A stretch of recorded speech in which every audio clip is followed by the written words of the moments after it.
We're over a week now into NHL Free Agent Frenzy 2023. So today we're going to take a look at which teams I feel did the best and the worst. So who are your winners and losers of the free agent period? We'll discuss that coming up next. So welcome back to another video here at Top Shelf Hockey. As I mentioned, the free agent frenzy period, well into a week now. We have a lot of signings that have been made. There's still a handful of veteran players that are still negotiating, looking for work. There's a decent amount, actually, of some, mid-level to higher profile players. Nothing too significant, but you still got guys like Tatar, Tarasenko, Dumba, to name a few. Lots of RFAs left, but of course, RFAs are kind of a different animal here. We're looking more at the UFA crop, and obviously the RFAs wouldn't be changing teams unless it was due to an offer sheet, which we obviously did not see this year. So we're going to take a look at the teams that I feel went into free agency and brought in players that obviously are improve their team, good bargains, and some teams not so much. And I think might have overpaid, given it too much term, or just not brought in the right player. So let's get started first with the Toronto Maple Leafs. I think the Leafs I'm going to classify here as a winner in free agency. I think Brad Treliving is off to a good start. I think the big part of Treliving's kind of assessment here for his first year as GM is really going to come more internally. When we see the contract extensions for Austin Matthews or William Nylander, of course, assuming those get done, or if they don't and it leads to a trade, how does that look? Those are, to me, going to be the big scenarios that kind of really determine more of the direction of the team and more of an assessment on his work. But in free agency, I think he went out with his staff and they brought in some good players. Now, of course, they lost a lot too. A lot of players walked. Some which they negotiated, some which they not so much, maybe a little bit, but they lost Michael Bunting, they lost Alex Kerfoot, they lost Nolan Chari, they lost Justin Hall, they lost Ryan O'Reilly, just to name a few. They've got a few more that they brought in as well as a deadline, and also walked, like, Aston Reese is not returning. You got obviously some other players out there too, like Gustafsson, that was brought in as a depth defenseman. There's a lot of players. It's a major turnover in the roster this year. But I think a lot of the guys they brought in, for the most part, are going to be as good, if not better, options. Now, of course, when some teams I'm labeling as winners, I mean, I love everything that they did, but for the most part, overall, I think in the grand scheme of things, they're as good or a better team because of it. So the Max Domi and Tyler Bertuzzi signings, I thought were really good deals for Toronto, short term, not a ton of money, and they're the exact kind of players that they need. Now, of course, the only thing is when it comes to like Domi, he's not super physical now. He's not afraid to stick up for himself or his teammates. He is known for that. He's not afraid to drop the gloves. Nothing like his dad was in that regard, but still, physical in that sense. But he's not a guy that goes out there typically and throws tons and tons of big hits. Bertuzzi's a little bit more known for being closer to that power forward type of model, more so than Domi. But like I said, they're both guys that'll not afraid to stick up for themselves and their teammates. Lots of grit, get under your skin, that kind of mentality in play, which I think is exactly what they need. And I hope for their top players' sake that they help bring that out in them more. Because I still think that for the Leafs to take a big step forward, they need Matthews, Marner, Nylander, all those guys to have a little bit more of that in their game in playoff time as well. And hopefully these guys will kind of rub off and resonate with them in that regard. They brought in Ryan Reeves, of course, the best fighter in the NHL, as a deterrent. These guys are going to play a little bit bigger, just knowing he's there to back them up. I still think there's a role for this kind of player in the right circumstances. They did give him some term, which is a little bit questionable, but at the same time, like some of these guys that got term, it's fully variable in the minors should things not work out longer term. So I don't have an issue with it. John Klingberg, decent signing on the back end. Better than Justin Hall, but not exactly a great option. I still think they need maybe a different type of defenseman back there. So not in love with the Klingberg signing, but I do like the Domi, Bertuzzi, and Reeves ones. No issues with the players that they've lost. I mean, in some regards, Bunting, I think, is not drastically different than Bertuzzi. Bertuzzi's a little more experienced, a little more established, but gives you a little sort of the same thing. And the contract that Bunting and the Carolina, I really thought Toronto could have given him that deal as well and not gone down the Bertuzzi route. But again, obviously the team wanted to go a little bit of a different direction. So overall, though, I like those deals. I think Toronto is going to be a tougher, grittier team. Obviously, they They still have, a little bit of work to do there. I think there's still some rumors they might, try to rebuild the blue line a little bit. But all in all, I like what they've done.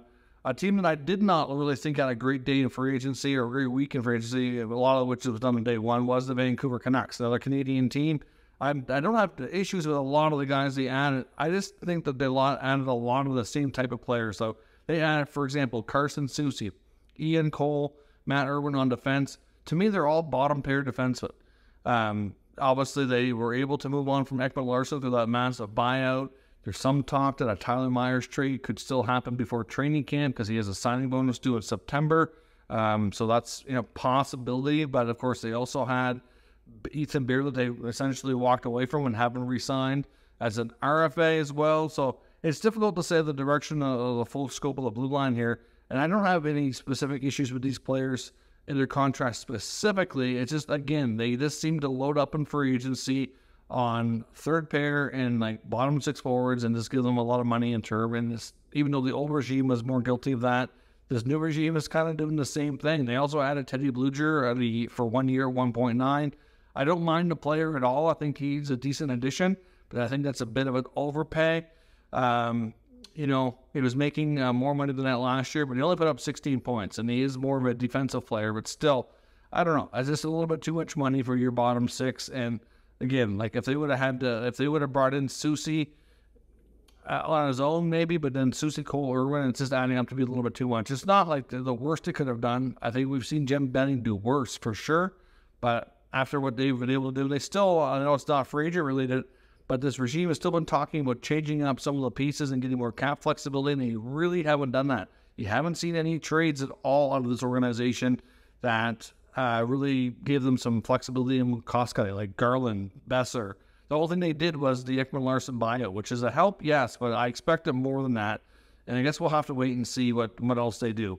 But either way, I'm just not in love with what Vancouver has done so far. A team I did like, though, is the New York Rangers. They were able to get a couple of veteran guys on some real bargain contracts, which should be great support for the cast that's already there in place. Like the Rangers signed Blake Wheeler after getting bought out of Winnipeg, 1 year, $800,000. I thought he would give them more than that for sure.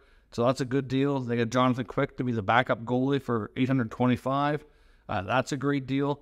Quick's certainly near the end of his career, but for that kind of value, it allows them to spend more elsewhere, and I think he can hopefully give them 20, 25 solid games. So let's hope that works out. Eric Gustafsson goes as an extra depth piece on the blue line as well, $825,000, and that still allows them some money because they do have to re-sign Alexis Lafreniere and K'Andre Miller.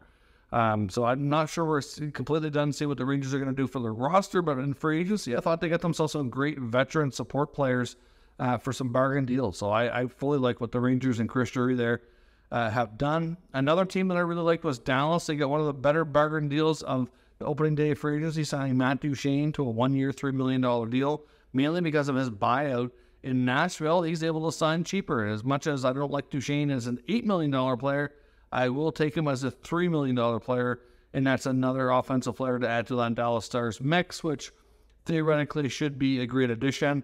Lots of pieces there to work around him. He can play center or wing, and for $3 million on a 1 year deal, I think that's a pretty safe bet. They also added a couple of other players that have some experience as well, including Craig Smith and Sam Steele, as some good depth options as well. So Dallas didn't maybe make a huge splash, but they did get Duchene. And overall, I think they did some good things. A team that I'm not in love with, that I'm labeling on the loser side here, is the Boston Bruins. They did lose a lot of players to free agency, which we kind of expected because of their cap situation. Not shocker, but they did lose Bertuzzi, of course, Hathaway, Orlov. We don't know if Bergeron and Krejci are coming back. They haven't signed elsewhere, and they won't. But still, there's a lot of exodus there. And the Bertuzzi stuff, I mean, to be honest, they probably could have offered the same deal that Bertuzzi signed in Toronto, but when they were talking to him, it was all multi-year deals. I mean, Bertuzzi originally wanted term. He was not going to settle for a 1 year deal. It wasn't his plan going into free agency, but the multi-year deal, the kind of money he was looking for, just wasn't materializing anywhere. So they had an opportunity to go to Toronto on a short-term deal. So he and his agent decided that if I got to take a short-term contract, what better way to go and really have a good chance of having some great offensive numbers to play a top six role with Toronto and their elite level players, with Marner, Matthews, etc. And then I can cash in again, hopefully in a year. I mean, but at the time, Boston had already made a bunch of other moves by the time a one-year deal was even something Bertuzzi was considering, so they lost out. But they brought in JVR in a one-year deal. Morgan Geeky's a player they seem to be really high on it, which I am not. I haven't seen enough from Geeky to suggest he's a top 6 center. Like, the center position without Bergeron and Krejci is a huge hole. Now, I know there's some that are entirely convinced Bergeron's not coming back, and I don't have any inside intel to say he definitely isn't. But at this point, if he doesn't come back, they're really thin down the middle, and I don't think Geeky's really a great replacement there. They do have some strong players on the wing. Their decor is still pretty decent. They have a good goalie tandem. I still think they could be a good team, but overall, these signings they made, to me, just they're not great. They bring back Milan Lucic, of course, 1 year, $1 million on deal that way. I don't mind the Lucic's contract so much, but the Geeky one and JVR, I'm just like, I'm not really sure that's really what they needed in that sense. So we'll see. There's still some talk they could possibly make some other moves too within the trade market, but we'll have to see. That's kind of slowed down here lately as well. Another team not in love with, as well as another Detroit in the Atlantic here, another Atlantic Division team. The Red Wings, to me, for a team that's been rebuilding, has given out too much money, too much term to some older players. In free agency, they signed JT Compher 5x5. To me, that was a little bit rich. I like Compher. He had a breakout year last year in Colorado. I don't know that he's going to be able to continue those same sort of stats in Detroit. I think that's a little much. They signed Klim Kostin 2x2 after getting him via trade. I don't mind the Kostin signing to get Daniel Sprong on a 1-year deal. I don't mind that one.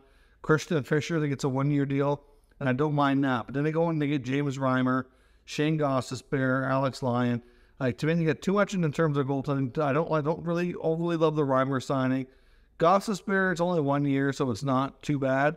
I don't know that he's really going to move the needle there. He's going to get a chance to probably play second pair or second power play minutes. So, like, to me, he needs a bigger offensive role, and I don't know it's going to really be the dynamics they need on the blue line. I don't mind the signing. It's just not sure there's a perfect fit there, but like a Compher signing was too much. Justin Hall, they bring him in as well, another defense.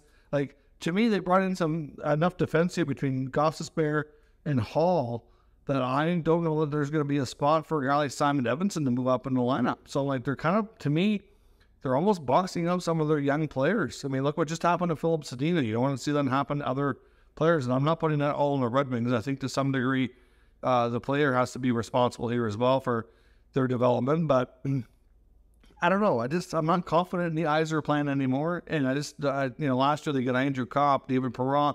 They just keep adding all these older players that, to me, are better suited for middle six, and they just have too much of the same thing, too much term. I just don't like the mix there. That's my take. I do like what the Hurricanes did. They ended up letting both their goalies go into the free agent market, talk to other teams, but they still came back and re-signed Freddie Anderson and Alan Ranta for really good deals. So those contracts were really thorough. They got the best defenseman on the free agent market, Dmitry Orlov, for 2 years. 7.75 is a lot of money, but he shouldn't be valued at that. That's pretty close to market value, and it's only 2 years. So not a long-term commitment. And they get Michael Bunting, I thought, a very fair contract as well, at $4.5 million. So to me, I really like what Carolina did. I think the only question I have is Kotkaniemi going to be their number 2 center? They're reportedly, maybe trading Brett Pesce. They have a lot on the blue line. They're supposed to still be getting to Tony DeAngelo from Philly. So there's that dynamic too. I don't know. So I don't think Carolina is completely done here. I think we're going to see some more shuffling, but the signings that they've made, I think they did really well, and they don't tend to overpay. They don't have a history of that. They very much pay market value what they think is fair, and it's take it or leave it. That's how they do business there. Another team that I do like was Edmonton. They didn't do a lot in the free agency, but I really like the Connor Brown signing. That's going to be a sneaky good fit with their top 2 lines. Of course, he has a previous history with McDavid. It's a cheap contract with bonuses built in. Because he was out all of last year, they were able to do that. So I do like the Brown signing. Lane Peterson, another good depth addition. So it might not have been anything big and flashy and fancy, but for the most part, I do like the Oilers. A couple of teams I'm kind of borderline on, to be honest. One being Ottawa. I know they get themselves a good goalie, the owner's Corpusalo. They did have to give out, I don't mind the money at $4 million, but they did give it a 5-year term, so not crazy on the term. They brought in Zach McEwen as well. That one I don't have an issue with at all. 3-year deal under $1 million. To me, that's fully variable in the NHL. AHL for cap purposes. So like, if it's not working out, it's not going to be a contract that weighs you down. So to me, I don't have any issues there. So I do like those moves. They bring back Travis Hamonic again, give him an extra year, more than I think a lot of people would like to have seen. But you know, he does play a pivotal role in the PK, good leader, good character, and it's still a pretty cheap contract, it's over $1 million. So overall, the main thing they did do through free agency was address their goaltending, and they added some toughness. They're not quite done either. And if they can get this DeBrincat trade done, they're heavily rumored to be in the mix for Tarasenko. If they get him, you can say you added Tarasenko and Korpisalo, and then you brought in some toughness and character guys back between Hamonic and McEwen. I think that's a pretty good free agent period for them based on what they needed. So overall, not calling them a winner, but they're pretty close to it. We'll see how they finish up here, and they might be able to get into that category. And then the loser category, I'm not calling them a loser here today. Again, like Ottawa, I'm putting them as a borderline, but I'm not really sure what direction to go in. But I'm not overly in love with Nashville. I like some of their signings. I'm just not convinced that they're really going to be a lot better. You got Ryan O'Reilly. They signed him, Gus Nyquist, and they give them a fair bit of term as well. Players that are already into their 30s, showing some decline. Good character people, good history. But you know, I'm not. They want to change the culture, they'll do that for sure. Hardworking players that are willing to be good team guys, absolutely. I just don't know that they're really a better team after buying out Duchesne and trading Johansson with salary retained. They also brought in Luke Schenn as well. They gave him 3 years, so they were able to land him as the most teams offering in 1 year. And again, like, did they overpay on term for some of these veteran guys that are already well into their 30s with a lot of miles on their bodies? Good people, good character people. They'll certainly accomplish some of the things they're looking for, but I don't know. On the ice, are they going to be better? That's the big question. I'm just not completely sold, but let me know what you think. So what are some of the better free agent signings? Which are some of the ones that you cringed at the most? Which ones you're most concerned about? Let me know your thoughts down in the comments. We'll discuss further. If you're new to this channel, of course, make sure you subscribe and stick around.